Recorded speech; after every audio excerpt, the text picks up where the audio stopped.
Niyə adamlar problemlərə bədbəxtçilik kimi baxır, bədbəxtlik kimi dəyərləndirir? Niyə görə? Qayda kimi bax, oyun qaydasıdır bu. Hər dəfə çətinlik gələndə deyirsən təbii, get çətinliyin üstünə onu asanlaşdır. Təymə düşər gənclər var indi hərdən görürsən, hər şeydən sarsılır. Dostu ilə sözü düşür, sarsılır, hər şeylə, hər bir xırda şeydən sarsılır. Niyə mənim başıma gəlir? Bu zarımaq, bu gileylənmək çox mənfi xüsusiyyətdir. Həyatı tanımamağın nəticəsidir. Ümumiyyətlə, bu nə sualdır? Niyə mənim başıma gəlir? Bu nə sualdır? Çox sevdiyini daha ciddi hazırlaşdırır. Deyirsən, gözləntim çoxdur, tələbi çoxdur. Məşqçilər də görürsən, idmançıların içindən birini seçir, ikisini seçir ki, onu daha çox əziyyətə salır. Hey görürsən, vurur. Zəif yerlərini dediyimə keçən dəfə məşqçi ilə rəqibin fərqi var. Allah rəqib deyil. İkisi də zəif yerdən vurur. Rəqib zəif yerdən vurur, sındırsın, məğlub eləsin. Məşqçi zəif yerdən vurur ki, gücləndirsin, qalib eləsin. Allah bizi zəif yerlərimizdən bəlalarla vurur. Onun ağrısı var. Müəllim uşağı döyürdü, dedi ki, vurmuyor, nə ağrıdır? Deyir, vururam ki, ağrıtsın da. Ağrıtmasa nəyə görə vururam? Əvvəllər var idi, indi bilmirəm, məktəblərdə var ya, yox. Uşaqları görsən, elə cəzalandırırdılar o şəkildə. Amma o cəzalandırmaq, o ağrı, acı Allahın bizə əziyyətə salması üçün deyil, məşqçi kimi sevgidən qaynaqlanır. Hansı məşqçi yaxşıdır deyə, get yat dincəl özün üçün. Bu məşqçi yaxşıdır, yoxsa səni qalib eləmək istəyən səninlə məşğul olur, sənə zərbələr endirir. Allahın zərbələri bunun üçündür. Mənim başıma niyə gəldi? Peyğəmbərdən əziz adam yoxdur deyə məndən çox əziyyət çəkən olmadı. Hər kimi ki sevirəm deyir, İmam Hüseyn deyir, ey ruzigar, kimi mən çox istəyirəm onu hədəfə alırsan.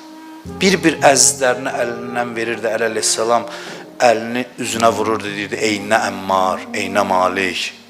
Peyğəmbərin ən əziz xanımı Həzrəti Xədicə idi ki, onu əlindən aldı. Sonra bəzi xanımlarla yaşamağa məhkum oldu ki, onlardan əziyyət çəkirdi. Bu Peyğəmbərdir. Həzrəti Əlidən xanım Fatimə Zəhranı aldı, gəldi Əyyam-ı Fatimiyə də dedi, qəbri üstə deyəndə dedi, la xeyrə bə'dəki fil həyat. Səndən sonra həyatda xeyir qalmadı. Yəni, o qədər əziz idi. Onlara vəfasız olan dünya gözləyirsən ki, kimə vəfalı olsun? Hansı giley dili ilə insan danışa bilər? İnsan başa düşsə ki, buranın qaydası belədir. Bura gəlmisənsə, buranın oyun qaydaları var, onda ahva eləməyəcək. Bəlalarla düz davranmayanda bilirsiniz, lazımsız bəlalar gəlir başımıza. Bəzi bəlalar var ki, lazımsızdır. Biz düz qarşılamırıq, hərdən bəlalardan o qədər qaçmaq istəyirik ki, aman da həyatımda hər şey qaydasında olsun, o düzgün yanaşma deyil. Problemlərin həllinə çalışın, amma problemsiz həyat arzulamayın. Problemlərin içində o gözəllikləri görün. Problemlərlə eşq eləmək, problemlərlə keyf eləmək, Allahla aşiq, məşuq münasibəti qurmaq gözəldir. Verdiyi hər bir şeyi əziz biləsən. Bəy verən atın deyir, dişinə baxmazlar. Görsən ki, məsələn, bir sevdiyindən, şəxsdən bir hədiyyə olar, onun arasındasa bir nöqsan da olsa, o nöqsan da sənə əzizdir. Hətta bəzi vaxtlarda düzəltmək istəmirsən ki, o belə bir şəkildə verib mənə. Düzəltmək problemləri o baxımdan eləyirsən ki, vəzifəndə Allah özü buyurub. Belə olarsa ictimai münasibətlər də düzələr. Uşaq salır bir şeyi sındırır, ana deyir, əllərim quruyardı məsələn. Bahalı bir şeydir. Başa düşmür ki, Allahla o uşaq şərikdir o işdə. Allah, bu qab sınmasa, bəlkə başın sınacaqdır məsələn. Əlin sınacaqdır. İnsan həyatda çətinlik olduğunu qayda kimi qəbul eləməsə, hey təqsirkar axtaracaq hər bir halına. Hey onu bunu qınayacaq. Müəllifi Allahdır bu həyatın. O tənzimləyir həyatı. Bəx, o mənə qarşı səhv eləyir. O səhvdə özü cəzasını alacaq. Sən bil ki, bu çətinlik sənin qabağına çıxmalıdır.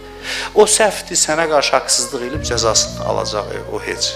Amma Allahın mənlə nə işi var? Bu önəmli məsələdir. Dünya bəla evidir. Dünya sıxıntı evidir. Onu bilsən, ictimai münasibətlərini düzəlir. Gəl maşını vuranda düşüb dava eləməyəcəksin. Elə adam var burada maşını vuranda desin ki, halal xoşun get. Bu həyatda qaydadır. İndi o səhv eləyib onun nəsiyyət eləsin ki, biraz diqqətli sür maşını. Bundan o yana bir söz deməzsən. Gözləməlisən ki, bu Allahdan mənə tərəf gələn bir hadisədir. Bu olmasaydı bir başqa bir şey olacaqdı. Adam həyatla barışsın gərək, həyatla küsülü halda yaşamasın. Sınmasın, gəmiləri batmasın, qəmli statuslar yazmasın, gileyli sözlər danışmasın, möhkəm olsun, ayaq üstə dayansın, mərdanə davransın çətinliklərlə, zarıyaraq yaşamasın. Bilmirəm, bu xüsusiyyətlər kimi üçün sahib Həzrət Əli əleyhissalam? Təqvalılar hər halda belə olar. Buyurur ki, nəzələt ənfusuhum minhum fil bəla kəlləti nəzələt fil rəxa. Deyir, fərqi yoxdur onların halında. Bəla və asayiş halında eyni haldadılar. Fərqi yoxdur. O qədər aramdır. Adam tamahlanır bu hədisləri oxuyanda ki, bu həyat xoşbəxt həyatdır, elə deyil. Bu həyat xoşbəxt həyatdır, adam belə yaşasa, özü rahat olar, aram olar, sakit olar. Deyir, bəla və neymət, asayiş də eyni haldadılar. Bunu bizim üçün deyib ki, biz belə olaq. Bu güzgüdür. Bu hədislər güzgüdür ki, özümüzü tez-tez müqayisə eləyək və ümidsiz olmayaq. Ümidlənək ki, biz də belə olmaq istəyirik. Mən ki, burada danışıram, bir an sizin içinizdə, qəlbinizdə arzu keçsə ki, ay Allah, kaş mən də belə olardım, Allah bu arzuların müştərisidir. Çox dəyər verir. Qəlbdən keçən o bir dənə ah çəkirsən, həsrətlə ki, mənim ömrüm gəldi, filan yaşa çatdım, alınmadı. O bir dənə o ah çəkməklə görürsən ki, Allah deyir ki, bunda bu istək yarandı. Moizənin hərdən belə bir üstünlüyü var. Görürsən, danışırsan fəzilətli insandan, mən günahkaram, ürəyimdən keçir ki, vallah, and olsun Allaha, çox şeylər istəmir Allah bizdən. Elə deyib, buna arzula, istə, səhv elədin, istiğfar elə, neymət gəldi, şükr elə. Mən səninləyəm, səni cəzalandırmağa tələsmirəm. Bir təhər gedək bu yolu yavaş-yavaş. Arzularına doğru gedək. Yüksək arzular, istəklər və yarımçıq ömür vəfa eləməsə dünyadan köçsün. Elə o arzuya uyğun məqam verəcəm sənə.